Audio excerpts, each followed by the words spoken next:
February 18th. Our reading in the Old Testament today will be from the book of Leviticus, chapter 6, verse 1. We'll go through chapter 7, verse 27. Here's a brief overview of what we'll find there. We'll be following the example of the priest, and each morning we get rid of the old ashes. We stir up the fire, and we offer a burnt offering to the Lord. Well, the phrase stir up means to stir up the flame into life again. And don't we have to do that even today? Is the flame burning high on the altar of your heart? Or are you getting lukewarm? Let's also keep the leaven out of our lives, which includes hypocrisy and corrupt living. The sin offering was so holy that it could not remain in the defiled camp. It had to be taken outside the camp. Now the priests were permitted to eat their share, but only in the holy court of the tabernacle, because whatever the offering touched was made holy. Fellowship with God and one another depends on purity. And with that, let's begin our reading today here in the Old Testament. February 18th. Leviticus chapter 6, verse 1 through chapter 7, verse 27. And the Lord said to Moses, "Suppose some of the people sin against the Lord by falsely telling their neighbor that an item entrusted to their safekeeping has been lost or stolen. Or suppose they have been dishonest with regard to a security deposit, or they have taken something by theft or extortion. Or suppose they find a lost item and lie about it, or they deny something while under oath, or they commit any other similar sin. If they have sinned in any of these ways and are guilty, they must give back whatever they have taken by theft or extortion, whether a security deposit, or property entrusted to them, or a lost object that they claimed as their own, or anything gained by swearing falsely. When they realize their guilt, they must restore the principal amount plus a penalty of 20% to the person they have harmed. They must then bring a guilt offering to the priest, who will present it before the Lord. This offering must be a ram with no physical defects, or the animal's equivalent value in silver. The priest will then make atonement for them before the Lord, and they will be forgiven." Then the Lord said to Moses, "Give Aaron and his sons the following instructions regarding the whole burnt offering. The burnt offering must be left on the altar until the next morning, and the altar fire must be kept burning all night. The next morning, after dressing in his special linen clothing and undergarments, the priest on duty must clean out the ashes of the burnt offering and put them beside the altar. Then he must change back into his normal clothing and carry the ashes outside the camp to a place that is ceremonially clean. Meanwhile, the fire on the altar must be kept burning. It must never go out. Each morning the priest will add fresh wood to the fire and arrange the daily whole burnt offering on it. He must then burn the fat of the peace offerings on top of this daily whole burnt offering. Remember, the fire must be kept burning on the altar at all times. It must never go out." These are the instructions regarding the grain offering. Aaron's sons must present this offering to the Lord in front of the altar. The priest on duty will take a handful of the choice flour that has been mixed with olive oil and sprinkled with incense. He will burn this token portion on the altar, and it will be very pleasing to the Lord. After burning this handful, the rest of the flour will belong to Aaron and his sons for their food. It must, however, be baked without yeast and eaten in a sacred place, within the courtyard of the tabernacle. Remember, this flour may never be prepared with yeast. I have given it to the priests as their share of the offerings presented to me by fire. Like the sin offering and the guilt offering, it is most holy. Any of Aaron's male descendants from generation to generation may eat of the grain offering, because it is their regular share of the offerings given to the Lord by fire. Anyone or anything that touches this food will become holy. And the Lord said to Moses, On the day Aaron and his sons are anointed, they must bring to the Lord a grain offering of 2 quarts of choice flour, half to be offered in the morning and half to be offered in the evening. It must be cooked on a griddle with olive oil, and it must be well mixed and broken into pieces.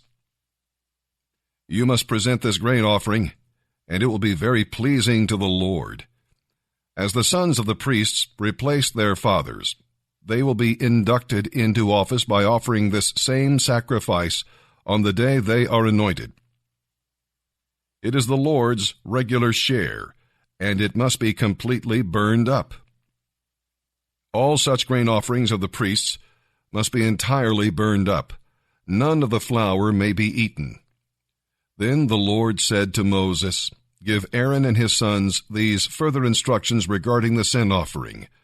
The animal given as a sin offering is most holy, and must be slaughtered in the Lord's presence at the place where the burnt offerings are slaughtered. The priest who offers the sacrifice may eat his portion in a sacred place within the courtyard of the tabernacle. Anything or anyone who touches the sacrificial meat will become holy. And if the sacrificial blood splatters anyone's clothing, it must be washed off in a sacred place. If a clay pot is used to boil the sacrificial meat, it must be broken. If a bronze kettle is used, it must be scoured and rinsed thoroughly with water. Only males from a priest's family may eat of this offering, for it is most holy. If, however, the blood of a sin offering has been taken into the tabernacle to make atonement in the holy place for the people's sins, none of that animal's meat may be eaten. It must be completely burned up. These are the instructions for the guilt offering, which is most holy. The animal sacrificed as a guilt offering must be slaughtered where the burnt offerings are slaughtered, and its blood sprinkled against the sides of the altar. The priest will then offer all its fat on the altar, including the fat from the tail, the fat around the internal organs, the 2 kidneys with the fat around them near the loins, and the lobe of the liver, which is to be removed with the kidneys. The priests will burn these parts on the altar as an offering to the Lord made by fire. It is a guilt offering. All males from a priest's family may eat the meat, and it must be eaten in a sacred place, for it is most holy. For both the sin offering and the guilt offering, the meat of the sacrificed animal belongs to the priest in charge of the atonement ceremony. In the case of the whole burnt offering, the hide of the sacrificed animal also belongs to the priest. Any grain offering that has been baked in an oven, prepared in a pan, or cooked on a griddle belongs to the priest who presents it. All other grain offerings, whether flour mixed with olive oil or dry flour, are to be shared among all the priests and their sons. These are the instructions regarding the different kinds of peace offerings that may be presented to the Lord. If you present your peace offering as a thanksgiving offering, the usual animal sacrifice must be accompanied by various kinds of bread, loaves, wafers, and cakes, all made without yeast and soaked with olive oil. This peace offering of thanksgiving must also be accompanied by loaves of yeast bread. One of each kind of bread must be presented as a gift to the Lord. This bread will then belong to the priest who sprinkles the altar with blood from the sacrificed animal. The animal's meat must be eaten on the same day it is offered. None of it may be saved for the next morning. However, if you bring an offering to fulfill a vow or as a free will offering, the meat may be eaten on that same day, and whatever is left over may be eaten on the second day. But anything left over until the 3rd day must be completely burned up. If any of the meat from this peace offering is eaten on the 3rd day, it will not be accepted by the Lord. It will have no value as a sacrifice, and you will receive no credit for bringing it as an offering. By then, the meat will be contaminated. If you eat it, you will have to answer for your sin. Meat that touches anything ceremonially unclean may not be eaten. It must be completely burned up. And as for meat that may be eaten, it may only be eaten by people who are ceremonially clean. Anyone who is ceremonially unclean but eats meat from a peace offering that was presented to the Lord must be cut off from the community. If anyone touches anything that is unclean, whether it is human defilement or an unclean animal, and then eats meat from the Lord's sacrifices, that person must be cut off from the community. Then the Lord said to Moses, "Give the Israelites these instructions. You must never eat fat, whether from oxen or sheep or goats. The fat of an animal found dead or killed by a wild animal may never be eaten, though it may be used for any other purpose. Anyone who eats fat from an offering given to the Lord by fire must be cut off from the community. Even in your homes, you must never eat the blood of any bird or animal. Anyone who eats blood must be cut off from the community." February 18th. And now, as we turn our attention to the reading of the New Testament, our narrative will come from the book of Mark, chapter 3, verses 7 through 30. Some assist the servant. You'll remember last time we were together, we began by telling you that some resist the servant. Well, here, some assist the servant. The crowds were so large that Jesus had to empower his disciples to help him in ministry. There is a job for everyone, even if only giving him a little boat to use. If you want to assist him, remember that the most important thing is being with him. As he said, "Without me, you can do nothing." You may recall when Jesus raised Lazarus from the dead, there were those even there who assisted him. Presumably, he was buried with that stone rolled across his grave. Jesus had to wait for them to warm up the pitch, which of course had hardened by that time. They had to warm it up so it would become liquefied again, so they could wipe it away and then roll the stone away. The Bible doesn't tell us how long that process took. We can imagine it took at least a couple of hours while the crowd stood around and while Jesus waited for those who were assisting him to remove that stone. The principle here is, of course, that Jesus, who alone can save, does not choose to save alone. He allows us to assist him. And then there is some mistrust also. Some mistrust the servant. Mary bore other children after the birth of Jesus, but they did not believe in him. Even his mother seemed to have doubts about her very popular son who was arousing the anger of the leaders. But Jesus was doing the will of God, and so should we. And with that, let's begin our reading today here in the New Testament. February 18th. Mark chapter 3, verses 7 through 30.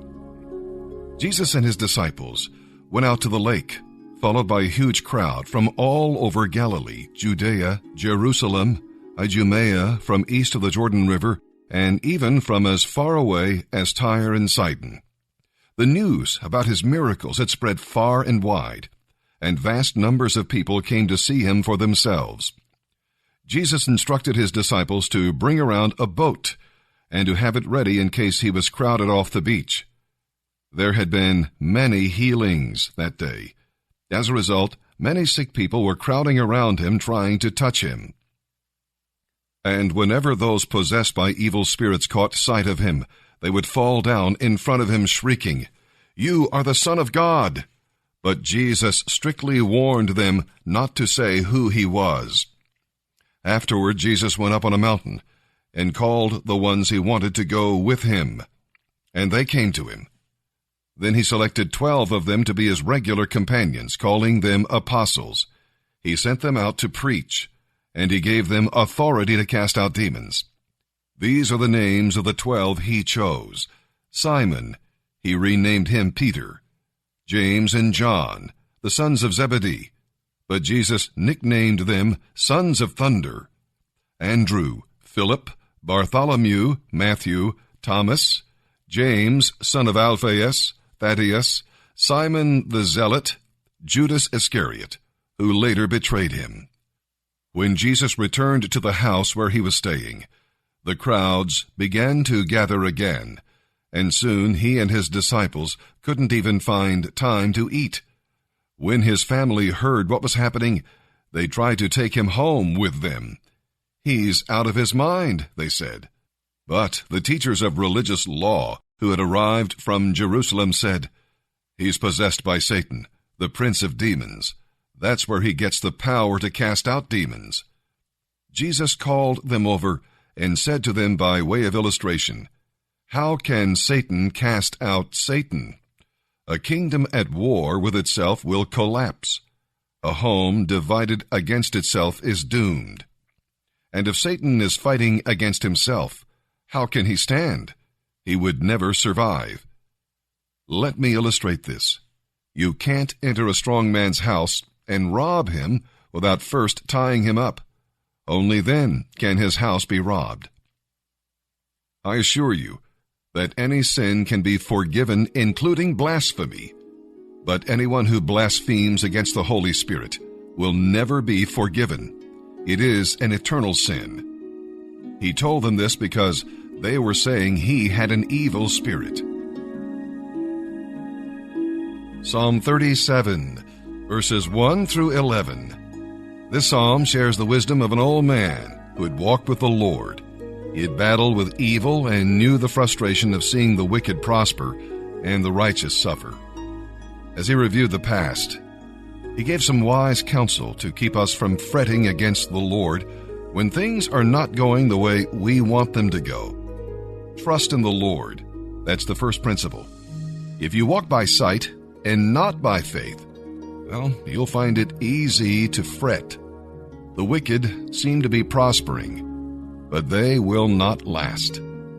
Believe what God says in His Word, because that is where you find reality.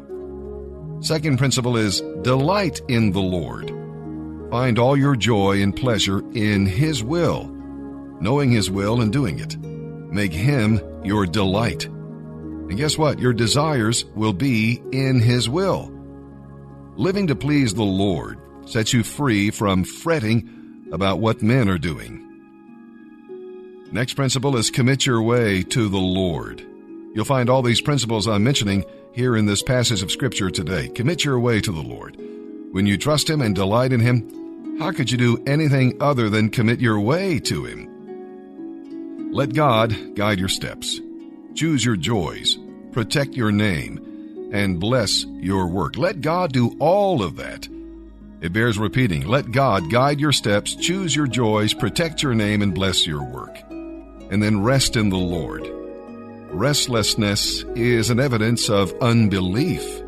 Faith rests in the Lord and enjoys the peace of God, which surpasses all understanding.